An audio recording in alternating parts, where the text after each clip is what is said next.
শিলচরে কংগ্রেস প্রার্থী অভিজিৎ পালের বিশাল পদযাত্রা, জনসংযোগে জোর প্রচার।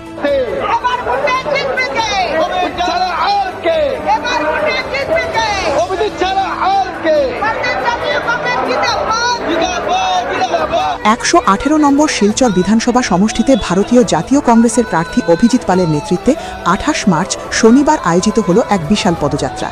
এই পদযাত্রা শুরু হয়েছে সুভাষ আশ্রম থেকে।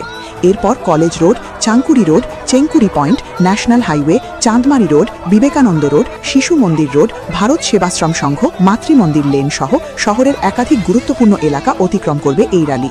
সবশেষে এই কর্মসূচির সমাপ্তি হবে নির্দিষ্ট নির্বাচনী কার্যালয়ে পৌঁছে। কংগ্রেসের পক্ষ থেকে জানানো হয়েছে, এই পদযাত্রার মাধ্যমে সাধারণ মানুষের সঙ্গে সরাসরি যোগাযোগ স্থাপন এবং জনসমর্থন আরও জোরদার করাই মূল লক্ষ্য। এখন দেখার বিষয়, এই পদযাত্রা শিলচরের রাজনৈতিক সমীকরণে কতটা প্রভাব ফেলতে পারে।